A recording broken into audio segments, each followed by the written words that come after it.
Assista agora mais uma entrevista do site Espiritismo BH. Neste programa, Espiritismo BH vai abordar a biografia do nosso codificador Allan Kardec. E para isso nós convidamos nossa companheira Carla Silene. Tudo bem, Carla? Tudo bem, Marcelo. Para nós é uma grande alegria estar aqui, mais uma vez, para falar um pouquinho sobre Allan Kardec. Que possamos aí realizar um bom trabalho nesse dia. Carla, nós gostaríamos de iniciar com alguns dados biográficos sobre o nosso personagem. Por exemplo, nome, nacionalidade, família, infância, formação escolar. Perfeitamente, Marcelo. Allan Kardec, na verdade, é o pseudônimo de Hippolyte Léon Denisard Rivail.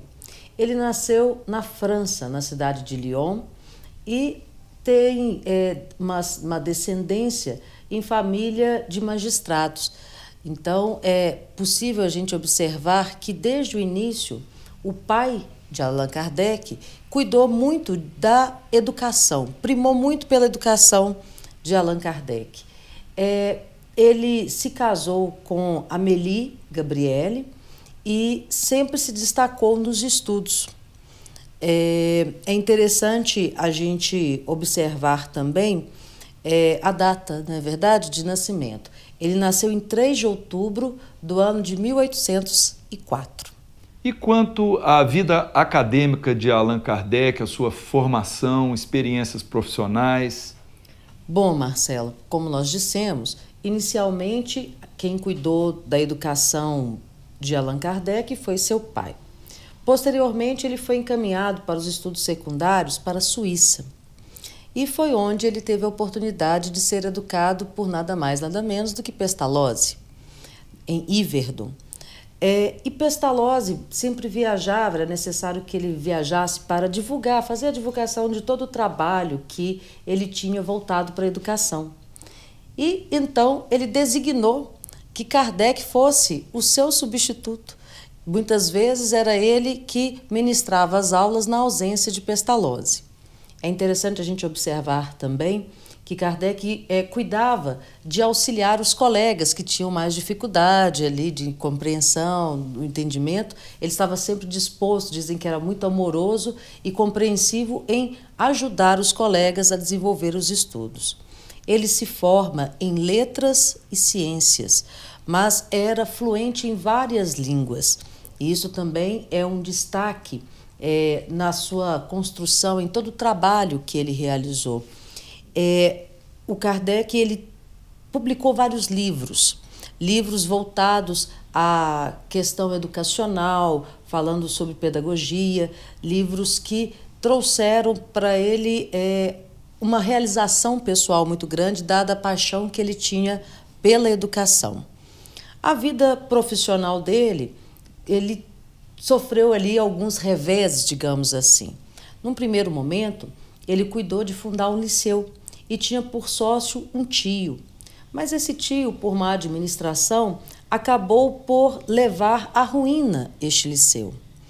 Então, foi necessário que Kardec pensasse numa nova forma de continuar a sua vida, a sua dedicação profissional em prol da educação.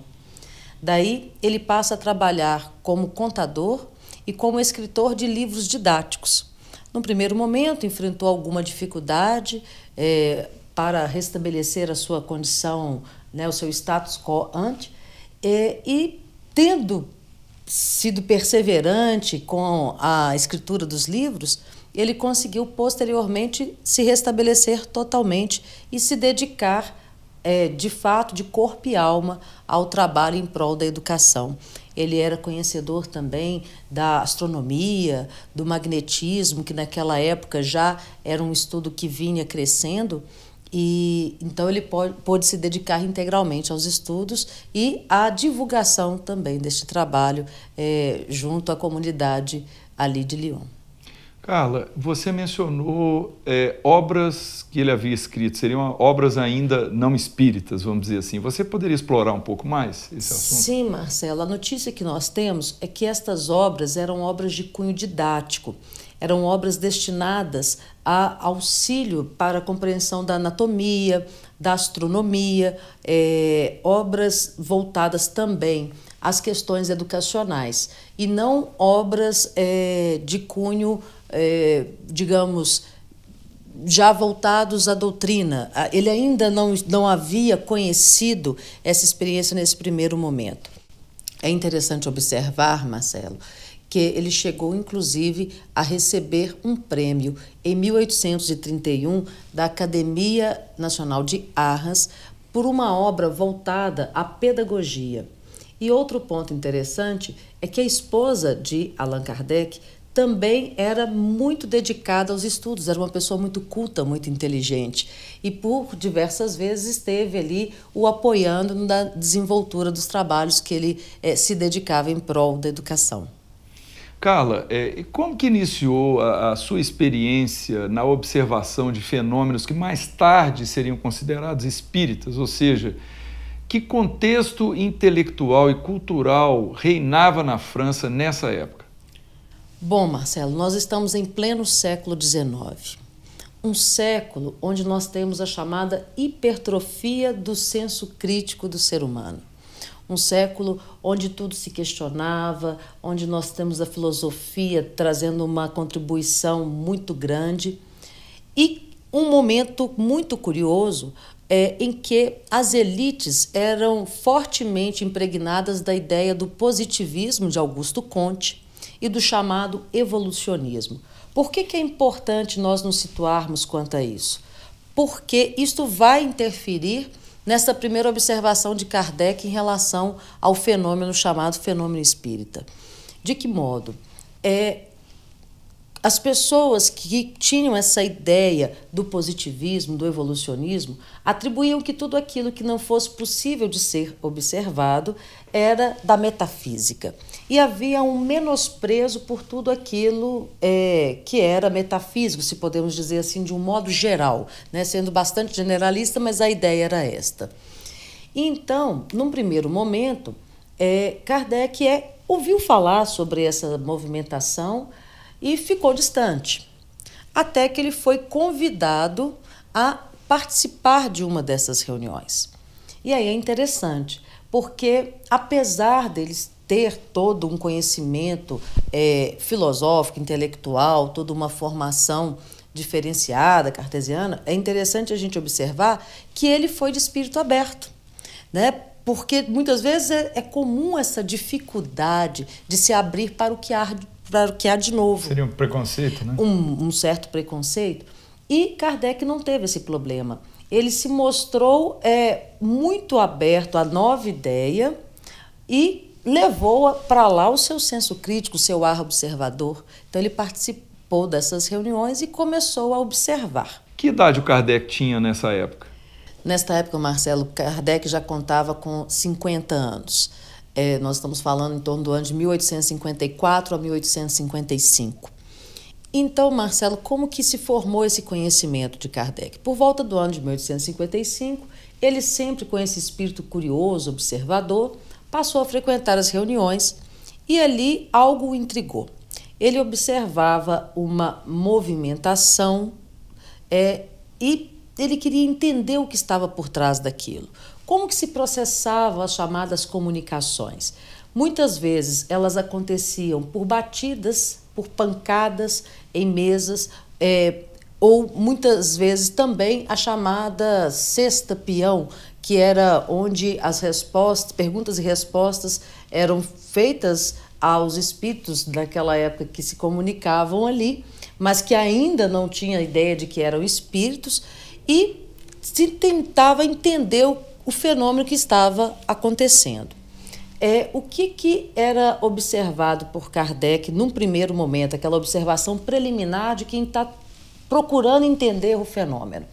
Ele observava que as perguntas eram realizadas, às vezes, em locais diferentes e as respostas eram semelhantes. Mas ele observava também que o nível de respostas, por vezes obtidos, era incompatível com as pessoas que estavam participando daquela reunião. Em que sentido eram incompatíveis? Às vezes eram respostas muito elaboradas para o nível intelectual das pessoas que estavam compondo aquela reunião. Então isso deixou bastante intrigado e fez com que ele percebesse que havia uma inteligência por trás dessa movimentação, onde ele se propõe a continuar observando todas as reuniões e tentar, de algum modo, compreender o que se passava de fato. A lógica que existia, esse espírito dele de ser sistematizado e organizado com os estudos, ele começa então a buscar uma lógica dentro daquele fenômeno que ele observou, para tentar organizar as suas ideias e formar uma convicção. O que é importante a gente destacar nesse momento? Primeiramente, esse espírito aberto dele, de não ter ali nenhum preconceito, nenhum pré-julgamento sobre o novo fenômeno que se manifestava. Em segundo lugar, a persistência de continuar a cada reunião sempre observando. Depois a gente tem também esta organização, este homem estudado que sempre houve um método de estudo, e ele trazer para esse fenômeno observado a metodologia de estudo, o que facilitou a compreensão do fenômeno, por certo. Então, aquelas batidas que a princípio as pessoas não entendiam como elas se processavam, qual que era a organização daquilo tudo, a forma como Kardec organizou seus estudos foi que permitiu revelar o que estava por trás de todo aquele contexto. Ô Carla, então acho que chegou a hora de te perguntar como que o Kardec chegou à conclusão sobre a existência dos espíritos. Bom, Marcelo, o que a gente pode perceber com os estudos é que esse processo foi um processo um tanto quanto natural. Mas Kardec se organizou da seguinte forma: ele passou a fazer algumas perguntas, e estas perguntas ele fazia em uma reunião, em outra reunião, pedia a colegas que fizessem em outros locais onde as reuniões também aconteciam, e através das respostas que eram trazidas, ele ia tentando comparar para tentar entender ali o que estava sendo passado, qual a mensagem que estava sendo trazida. E ele começa a observar que havia uma coerência, havia uma linha de raciocínio e que as respostas eram muito semelhantes umas às outras. Além de conter, como nós até já mencionamos de algum modo, assuntos que não eram ainda do conhecimento das pessoas presentes. Com base nisso, ele passa a organizar estas perguntas e respostas. E é interessante que dizem que ele chegou a rodar por cerca de 20 cidades, mostrando aí como que ele se entregou nessa pesquisa para construir o conhecimento. A partir disto, ele observando que havia uma inteligência e que esses espíritos se manifestaram, dizendo ser espíritos de pessoas outras que já haviam vivido na Terra, é que se chegou à conclusão de que, de fato, quem ali comunicavam eram os espíritos. Eram pessoas, na verdade, que já haviam estado aqui encarnados e que agora voltavam para esclarecer algumas questões. E é interessante observar nesse ponto, Marcelo, que não pelo simples fato de serem desencarnados que as comunicações ganhavam uma relevância. Por vezes, as respostas obtidas eram frívolas, eram respostas desarrazoadas, às vezes até sem cabimentos, de piléria, de piadas, de chacotas. Mas muitas vezes era o contrário, traziam respostas já ligadas a grandes filósofos, a grandes mestres que a humanidade teve e que se repetiam. Então ele começou a catalogar essas perguntas e respostas. Os métodos de comunicação com os espíritos foram aperfeiçoados ao longo do tempo? Sim, com certeza. Num primeiro momento, era comum utilizar a chamada cesta peão. No que consistia essa cesta peão? Era uma cesta em que continha uma espécie de uma pena onde os médiuns, né, que aquele tempo ainda não tinha esse nome, não recebeu esse nome, mas as pessoas que eram mais sensíveis a essas manifestações colocavam a mão sobre essa cesta, a pergunta era realizada e, em movimentos involuntários, a cesta se mexia traçando as respostas. Com o tempo, isso foi sendo desenvolvido e a cesta foi dispensada. E surgiu, então, a chamada psicografia hoje, onde estas pessoas eram capazes de escrever aquilo que os espíritos estavam ditando, estavam dizendo a elas.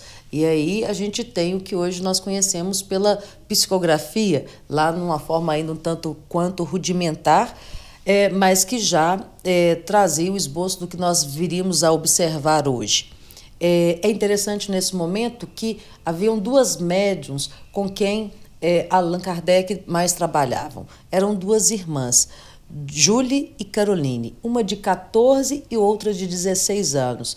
Elas se mostravam muito receptivas a essa comunicação e foram muito utilizadas nesse trabalho realizado por Allan Kardec. Muito bem, vamos falar agora do nome, né? Aliás, o cognome Allan Kardec, como é que isso surgiu na vida dele? Sim, essa é uma curiosidade, né? A gente se pergunta, mas o nome era Hippolyte, por que Allan Kardec, né? De onde surgiu o nome que o consagrou para nós, os espíritas? De fato, Marcelo, em determinado momento, ele recebeu a comunicação de um espírito numa dessas reuniões, e este espírito revelou a ele que em uma outra encarnação, onde eles se conheceram, ele era um druida e que ele tinha o nome Allan Kardec. Bom, e como nós dissemos anteriormente, ele tinha todo já um estudo preparado, vários livros publicados, e ele achou importante que nesse novo momento que se iniciava, da chamada codificação que estava por vir, para que não houvesse uma confusão entre o professor Rivail, professor, pedagogo e que escrevia os livros didáticos, e agora aquele que se dedicou ao estudo do Espiritismo, para que não houvesse uma confusão, ele preferiu assinar Allan Kardec, que foi o nome que todos nós aqui nos referimos a ele de modo geral. O druida era uma espécie de feiticeiro? Nós vemos pelos estudos que os druidas, na verdade, eram estudiosos, muitas vezes eram tidos por magos, pessoas que tinham o conhecimento, às vezes, da chamada ciência oculta. O que, de algum modo, a gente pode pensar que já era um esboço do que ele viria a ter contato, que, para a época, era um fenômeno, algo bastante diferenciado. Então, alguns falam que eram magos, outros falam que eram feiticeiros, outros falam que eram bruxos, outros curandeiros. Aí as nomenclaturas, na verdade, variam. Eram simplesmente médiuns. Eram médiuns, na verdade, e que tinham um grande contato com os elementos da natureza. E dificuldades que o Kardec enfrentou para ele poder, né, vamos dizer, naquela sociedade parisiense, naquele meio religioso, ele propor uma nova doutrina? Olha, Marcelo, toda uma obra como esta, por certo, que traz aquele que se dispõe a realizá-la algumas dificuldades. Então, é trazido para nós que Kardec foi, inclusive, alertado pelos espíritos nessas reuniões, quando foi dito a ele que ele tinha a missão de organizar estes estudos, que ele enfrentaria várias dificuldades. E, mesmo assim, ele se dispôs. Tem até uma passagem interessante, que quando foi dito a ele que ele tinha essa missão de organizar os estudos, os espíritos ressaltaram dele as qualidades que ele tinha, explicaram para ele o porquê que você foi, digamos, o escolhido para fazer isto. Mas aí a gente já observa também uma outra curiosidade nessa personalidade, que é a humildade. Porque ele poderia ter se sentido, digamos, o maioral, né? E ele não se convenceu. Ele ouviu, não fugiu do trabalho, mas ele não se convenceu de imediato. Falou, vamos observando, vamos ver como isto vai acontecer. Ele se colocou à disposição, mas não se contaminou pelos elogios trazidos. É esse ponto que nós gostaríamos de destacar. Mas também foi dito a ele que, naturalmente, ele enfrentaria vários percalços. Mas ele foi firme, foi sereno e enfrentou dissabores, como é conhecido, naquele momento em que parte da obra publicada foi, inclusive, queimada em praça pública. Mas ele não se abateu por isto. Então, isso que é o mais importante, o mais relevante para nós aqui. Ele foi perseverante, aceitou, não se envaideceu pelo convite, perseverou nos estudos e seguiu, sem criar uma oposição direta, sem se contrapor, sem brigar e dizer que ele era o dono da verdade. Ele fez aquilo que lhe foi confiado de forma serena e até pelo próprio caráter dele, nós verificamos que seria o natural de se esperar naquele contexto. E como é que se deu a elaboração e a publicação da primeira obra do Espiritismo, o Livro dos Espíritos? Bom, Marcelo, esta primeira obra ela é fruto da coletânea de perguntas e respostas direcionadas a esses espíritos que se manifestavam nessas reuniões. Depois, como nós dissemos, de passar por vários locais, levando as perguntas, trocando correspondências com outras pessoas em outros locais, às vezes até em outros países, onde também esse fenômeno se processava. Ele reuniu todas as respostas recebidas e, utilizando esse método muito peculiar do cientista, ele organizou as questões e publicou o chamado Livro dos Espíritos em 1857. Essa publicação, portanto, de O Livro dos Espíritos, que se deu em 18 de abril de 1857, é considerado um marco inicial, então, da chamada doutrina dos espíritos, né? Ele foi o primeiro livro do conhecido Pentateuco espírita e, por certo, foi ali onde nós espíritas temos a base sobre o que é o espírito e como se processa o mundo espiritual, as leis do mundo espiritual, como que tudo isso funciona. Para nós, é ali aquele primeiro momento do conhecer o que é o mundo dos espíritos de fato. Realmente foi para o Espiritismo um grande marco, foi o pontapé inicial, digamos assim. Carla, e a doutrina espírita, ela foi concebida inicialmente como uma ciência acadêmica ou como uma religião? Bastante pertinente esta indagação, não é, Marcelo? Porque, num primeiro momento, sem sombra de dúvidas, nós observamos que ela foi concebida como uma ciência acadêmica. E isto é facilmente perceptível quando a gente destaca que a primeira obra foi em 1857 e somente em 1864, com a publicação de o chamado o Evangelho segundo o Espiritismo, é que os princípios cristãos se agregaram a esse conhecimento. Então, inicialmente, a proposta era de uma ciência. Carla, já que você mencionou as obras do Pentateuco, você poderia explorar essa publicação, a sequência de publicação, como é que foi? Perfeitamente, Marcelo. Estas obras, na verdade, elas compõem um conjunto, são obras que se complementam. Mas nós temos, então, em 1857, o Livro dos Espíritos, depois nós temos em 1861 o chamado Livro dos Médiuns, em 1864 o Evangelho segundo o Espiritismo, em 1865 o Céu e o Inferno e em 1868 a chamada Gênese, a Gênese.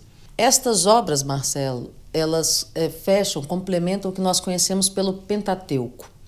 E nós temos ainda a publicação em 1859 do chamado Que é o Espiritismo, que é um livrinho quase que de bolso, um livro que tem uma síntese para aquele que quer tomar um conhecimento primeiro sobre o que trata o Espiritismo.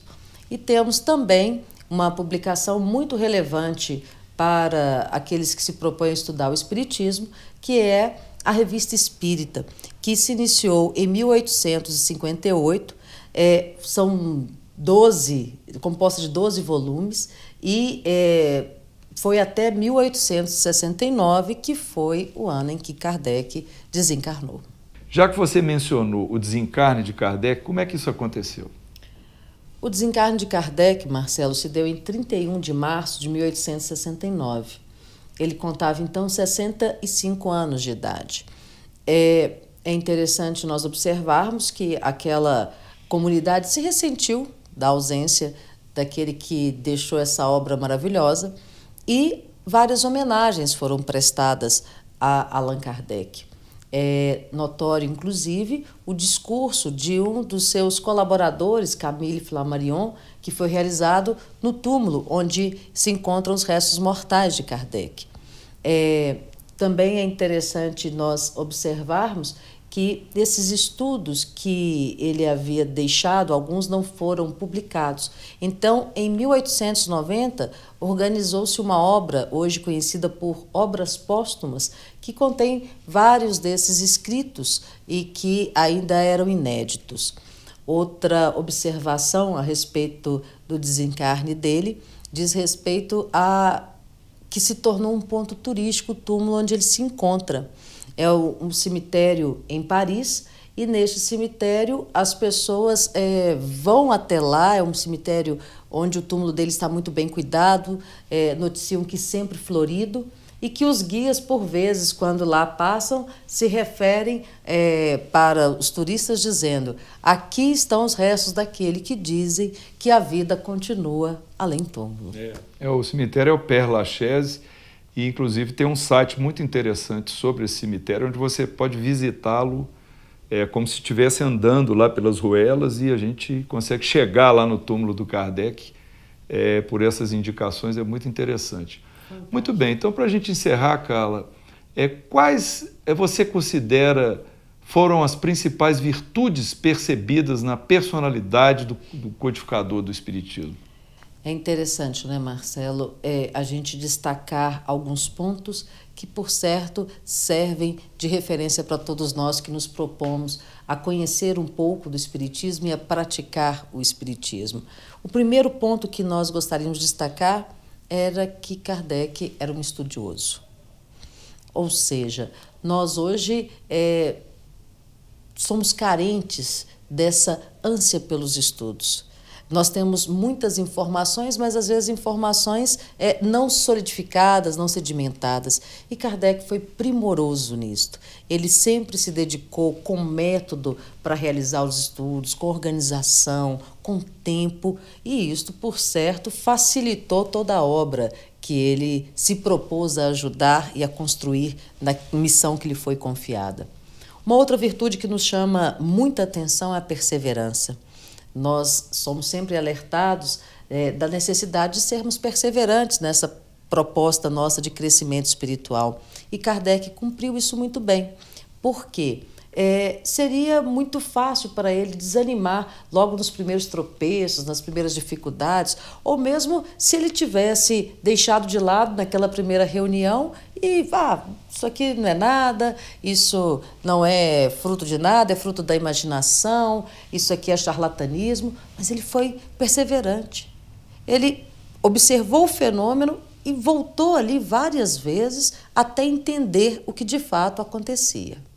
Outra questão que também nos chama atenção é esse espírito aberto à novidade. O espírito aberto à observação, a formar um conhecimento com base naquilo que está sendo mostrado. Que muitas vezes a gente se encarrega de pré-julgamentos, de preconceitos, de preconcepções, o que nos impede de enxergar a verdade que nos é revelada. Então, esses 3 pontos, essas 3 virtudes, são virtudes assim muito fortes, muito presentes na vida de Kardec, no espírito Kardec, na verdade, e que, por certo, para nós é uma referência. Muito bem. Carla, muito obrigado, então, por sua participação nesse programa no Espiritismo BH. Nós aqui agradecemos a oportunidade e deixamos aqui o nosso abraço.